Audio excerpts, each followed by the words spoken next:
I just became fascinated with the subconscious mind. And we talk at a high level about things like, become that next level version of yourself, right? Shift your identity, all of these super high level concepts that we throw around. And I just got really frustrated one day. I was like, what does that mean? Like, I get it, but like, how do you actually do that?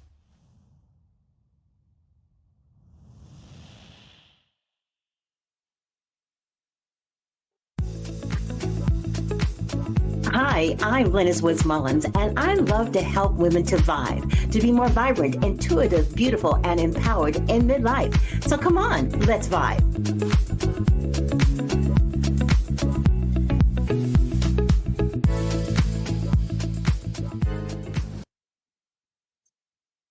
I'm really excited about something that a lot of people have been talking about for a while, and I kind of want to bring it more mainstream because it's so helpful. It's called NLP, and I believe that's Neuro-Linguistic Programming, I believe. Is that right, Allie?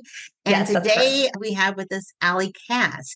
She is an NLP practitioner, but she's also a fitness expert. And, her bio is there on the show page, but I don't want to waste 1 second. I want to get right into it and find out. Allie, first of all, welcome to the Vibe Living Podcast. Thank you so much for having me. Well, thank you for being here. And tell us, how did you get into NLP? And since you're into fitness, what was the correlation? And explain to all of our listeners who may not know, what is NLP? Yeah. So first and foremost, NLP, like you mentioned, it stands for Neuro-Linguistic Programming. So basically, at a very high level, it's kind of the science of communication. Now, people are like, okay, communication, like, cool. How does that help me, right? How does that help my fitness, my health, my mindset, whatever that looks like? And so it's not just communication with other people, it's communication with yourself and the communication that happens at a subconscious level internally within the brain. And so, a lot of times you'll hear of NLP in the context of sales, or realtors oftentimes will gravitate toward NLP, or people who are customer or client facing, but it's a really, really, really helpful tool that can be used to essentially go internally and start to understand your thought patterns, your limiting beliefs, and essentially give you the tools and the techniques to start deconstructing those things so that you can create more powerful narratives, more powerful behaviors, more powerful habits, all of those things to essentially help you cultivate whatever it is that you want in life. For me and for most of my clients, that centers around things that are in the health and fitness space. But NLP is amazing and it can be applied to any area of life, whether that's career, spirituality, relationships, romantic relationships, relationships with family, whatever it is. So I'm super passionate about it. And like Lynnis said, I am in health and fitness. I have been in that industry for almost 8 years now. And one of the things that really kind of inspired me to gravitate toward NLP as part of the journey from a health and fitness lens is that I was getting a lot of clients and seeing a lot of women, and also experiencing this myself where, we have the workouts, we have the nutrition, we have the supplementation, we have the lifestyle modifications, amazing. We get really far with those things, but I was starting to notice that my clients were kind of standing in their own way, so to speak. So their mindset wasn't one that was empowering them to, take action or to move forward toward the things that they said they want. So I was starting to see a disconnect between what people were telling me they wanted to achieve versus what was actually happening, in implementation and with the actions and the habits and the things that were actually happening. And so I started to kind of dig into like why this is. Where is that disconnect? Where is that happening at a subconscious level? And I'm so fascinated by, the way things work and, how to get someone from point A to point B. So I think a friend of mine introduced me to NLP just at a more conceptual level, Mhm. probably 5 or 6 years ago. So I've been familiar with it for some time. Didn't have a ton of formal education in it up until the last year or so. But essentially, I just became fascinated with the subconscious mind. And we talk at a high level about things like, become that next level version of yourself, right? Shift your identity, all of these super high level concepts that we throw around. And I just got really frustrated one day. I was like, what does that mean? Like, I get it, but like, how do you actually do that? And so Exactly. that's really what propelled me into, getting into that space and then incorporating those philosophies and those practices in my coaching as well. It's interesting because you're absolutely right. It's like, okay, yeah, that really sounds good, but how do I do it? So share Yes. with us, what are the first steps for someone who's learning about NLP? What are the first kinds of things they get exposed to? I would say, again, it kind of depends on how somebody's learning about NLP, right? Like if you're doing, searching online and you're just kind of like dabbling into what is this concept, basically, you'll find a lot of things, a lot of techniques, like anchoring is a big one, for instance. So for those of you who are not familiar with NLP and maybe don't know what it is, if you know who Tony Robbins is, he was one of the big players early on in NLP. He, kind of took the practice and took the techniques and made his own thing with it. But if you've ever listened to any of his podcasts or done any of his courses or attended one of his live workshops, a lot of what he does is rooted in NLP. So it's essentially, again, creating change at a subconscious level. And so, for a lot of people, that might be their kind of entryway into what NLP is. When I'm working with clients in the context of NLP, really when I'm working with clients in the context of anything, one of the first things that we start doing is just practicing awareness around our own thoughts, our own language patterns, our own beliefs. And we start to, again, cultivate that self-awareness and that lens. So that way we know, what's present. It's really hard to, know where or how to get to your destination if you don't know where you are in the present moment. Oh, absolutely. That's interesting too, because we have a tendency not to be self-aware. We have a tendency to think about the next step after this step after that step, or thinking about, I should have done this, I should have done that, instead of staying present. Right. What is the benefit of staying present? Oh my gosh, so many things. Again, just having that self-awareness lens makes it a lot easier to understand, okay, where am I at now? Where do I want to be? And now what is that gap between point A and point B, right? Again, it's really hard to know where your gaps are, what you need to work on, what's holding you back, perhaps, if we don't, know where we're at now. We might have an idea of where we want to go, but like you said, we oftentimes kind of just skim over that awareness, Mhm, and mhm. it can be uncomfortable. It can be, mildly painful to start to really become aware, because then we have to hold the mirror up to ourselves and start examining, where are we missing the boat, or where are we missing the mark, and what do we need to do for ourselves, whether it's internal, external, or both, to essentially kind of create new patterns and to move us from this point to this point. That's you said something that's very important in creating new patterns. Mhm. And for the women that mostly women and some men, but mostly women and between the ages of 45 on up, the idea of creating new patterns might seem like, boy, that's a good idea. But it can also seem overwhelming too, because as we get older, theoretically, right? Theoretically, not theoretically, it's true, we get set in our ways. And even though we may know intrinsically there is a need to change, it's difficult to do so. So, how does NLP help to facilitate that change?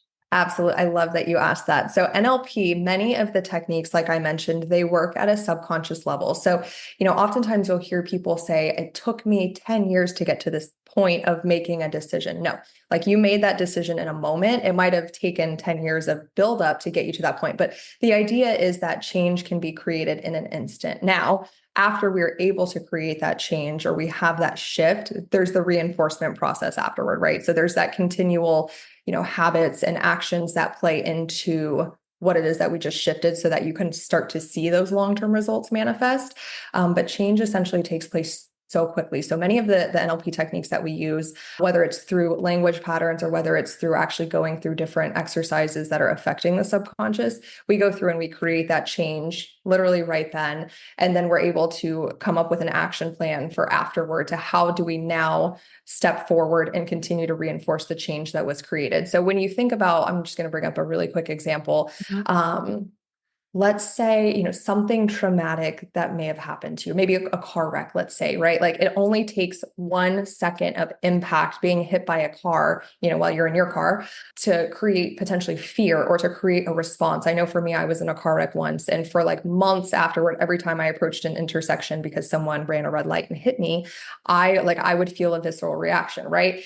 That change, that imprint happened in a split second for me, right? And so the idea is that if these things can happen to us in a split second, we can reverse them in just as quick of time when we have the right tools, we have the right techniques, and when somebody is willing to actually let go of whatever it is that they're holding on to. So that's a big prerequisite. A lot of people say they want change, But there is something called secondary gain, which is when you're gaining something by not, letting go of whatever it is that's keeping you stuck. And so, again, we can create that change through a variety of techniques depending on what it is. And then the process afterwards serves to help reinforce the behaviors, the actions, the habits to make sure that we don't, start deviating back down that path.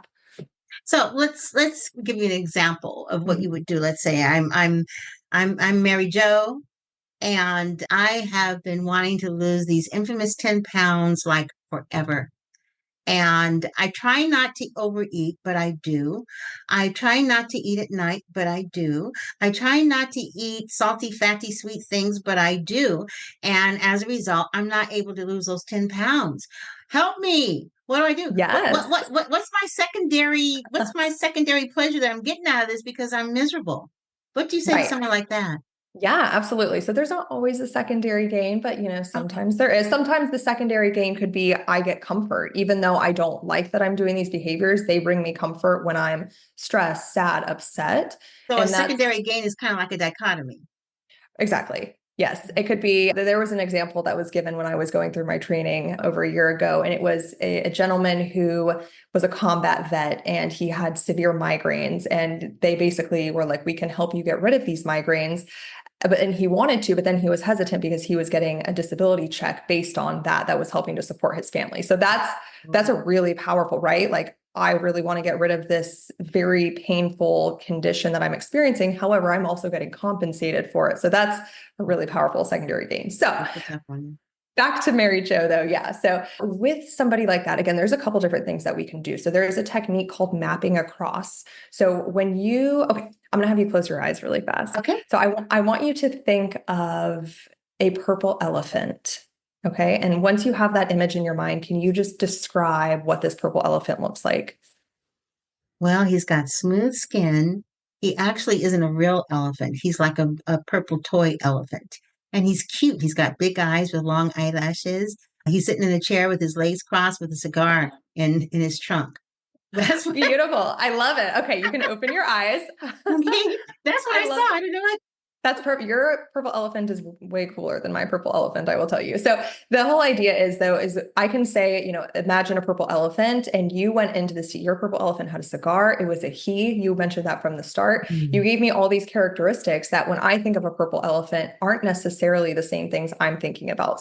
So the reason we did that is what's called an internal representation. And we all have an internal representation about everything. You know what I mean? Like I can ask you to think of something or to visualize something, and we might get the same instruction, but our internal representation is going to look different.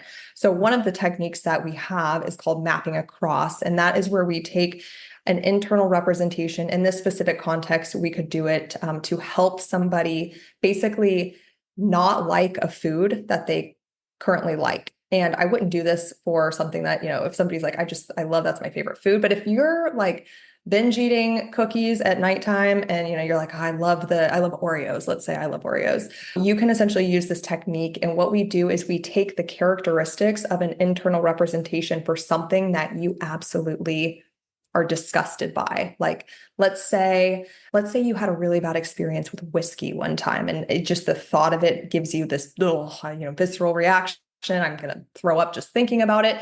We would take that internal representation and we have what's called submodalities. So that's going to be things like, is it black and white? Is it color? Is it bright? Is it dull? Essentially all of these characteristics of that visual that you have in your head. And we do a technique to take the characteristics of that thing that you don't like and we apply them to the thing that you do like. And I have seen this work 10 out of 10 times where the degree to which it works varies, but to the point where I've had clients who are like, I literally can't look at that thing anymore that I used to really like, or other clients who are like, I'm not bothered by it, but I'm fine without it. I'm not gravitating toward it. So it's a very interesting thing because now the subconscious mind is associating that thing that you liked with that thing that you absolutely are disgusted by. Wow. So now I can understand how this is kind of married to what it is that you do now in terms of being a personal trainer and helping Yeah. people with nutrition, health, and fitness. I Yes. can imagine that could be very helpful in terms of people who do want to lose those 10 pounds or whatever. Now, you mentioned that there were several methods. That's Mhm. one of them. Do any of them involve hypnosis, or what are some of the other kinds of things that they do? Yeah, so I am also certified in hypnosis, and that is something that's often used in conjunction with NLP. So that is definitely something that can be used as well. There's another technique that I really love, and it's called the swish technique. And basically, what it does is it is more for creating a different behavior or a different outcome. So if you were to say, okay, as soon as I open the door when I get home from work, I'm stressed out from my day, I'm exhausted, and as soon as I open the door, I immediately want to pour a glass of wine, let's say. So if the pouring a glass of wine is the behavior that we want to no longer do, or at least no longer do just out of kind of automatic habit, what we do is we go in and we really analyze the entire situation and we figure out what's called the trigger point. So there's again, that one point in time where I'm doing something and then all of a sudden I'm like, nope, I need that glass of wine, or nope, I need that cookie. And it's that like specific point in time. We always say like we're on the path and then we deviate, right? So what is that point in time? And then we go through a technique where essentially, again, we're pulling up an internal representation of what does it look like, when you are pouring that glass of wine, and then what is the behavior that we want to take instead. So maybe that's, I want to sit down and take some deep breaths. So then we get an internal representation of that. And we go through a technique where we basically are visualizing one and then swapping them out to the point where once I have a client recall that old behavior, they can barely, like, they can't recall the internal representation anymore. When I say, what does it look like for you to pour that glass of wine? They're like, it's gray, it's Mm-hmm. fuzzy. I don't really see it anymore. And so the idea with that isn't that you're never going to pour a glass of wine again. It's that that's the automatic behavior pattern that as soon as you walk in your house and you're stressed out, now you immediately go to the kitchen and pour a glass of wine. It's Right. to create like a micro shift in the Mm-hmm. behavior so that someone's more easily able to kind of take a step back and say, wait a second, what is it that I really need to be doing right now? And then again, that's where the action and the like Mm. changing of the habit starts to come in from a reinforcement perspective after the fact. So it's really to kind of cut that cord of, when this happens, I automatically do this. And a lot of people Mhm. go through life with these behaviors and they don't really realize it until, their health is suffering or somebody that they're working with brings it up, why do you do this? Well, I don't know. I'm just stressed out and I want wine, So it's kind of bringing that awareness up and then cutting that cord so we can make a different decision. So, from a behavioral standpoint, NLP can help you cancel those behaviors that you've always wanted to stop, like nail biting or something like that. And I can imagine it could really improve other components of your life, your relationships, Mhm. perhaps, definitely your health when it comes to overeating and things like that. The idea of wanting to move more in terms of exercise and things like that. So, NLP seems to be a really good complement to anyone who is in the process of enhancing their overall wellness. 100%. And like you said, it applies to all areas of life. I've had clients who want to work on relationships. I've had clients who just want to work on more of a like personal development and relationship with self. And most of my clients were centering around health and fitness. But again, it's the same thing. These principles can be applied to every area of life. Oh, I love that. Now, this is a podcast and all of my clients are virtual. Do you help people virtually as well? I do. Yep. About 70 to 80% of my clientele is virtual as well. Okay, fantastic. Now, I know we're going to have all your information in the show page so that people you can go and take a look at her social media, go ahead and also take a look at her website to find out more about what it is she does. I highly suggest that you reach out to her because NLP can change your life. I've gone through NLP sessions. I took classes, but I didn't go all the way through for the certification because I ran out of time for myself. So I know a little bit about it, but I do know that it can change your life in terms of how you live your life. And for those of you who are looking at holistic practices to do rather than, my favorite phrase, dropping a pharmaceutical or cutting something off, NLP could be the way to go, especially if you're working with someone who also has a grounded background like Allie does in nutrition and fitness and overall body wellness. It's a perfect a compliment in terms of mind, body, spirit approach, right, Allie? Yes, absolutely. And that's exactly why I'm so passionate about it, is it really helps round off those other Yes, areas. Yeah. absolutely. And I think it makes you more successful in your wellness goals because really, as I say all the time, for those of you who are concerned to have health issues, and of course, at this stage of the game, it's always about the weight, the weight, the weight. It's got to be a holistic approach, a mind, body, spirit approach, because all of those things work in conjunction to support you and whatever goals you have around your overall wellness or any other goals, actually. It's important that you realize that you're a full total circle human being. It's not just a little bit of this and a little bit of that and that'll do it. If you want lasting change, you want to take a look at the idea of working with an NLP practitioner. Allie, thank you so much for being on the V.I.B.E Living podcast. It's been great having you here today. Absolutely. Thank you for having me.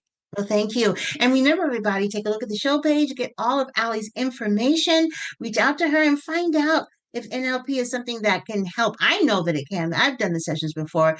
It can make a major difference in your life, as I hope this podcast in general does, because I really am passionate about the idea of you finding out things that are going to help you to vibe, be more vibrant, intuitive, beautiful, and empowered in midlife. So take a look at the other podcasts. Go ahead and subscribe to this podcast if you haven't already, and share it with someone that you love. I love to hear your comments, so please leave comments in the section, and have a fantastic day, everybody. And don't forget to vibe. Bye-bye, everybody.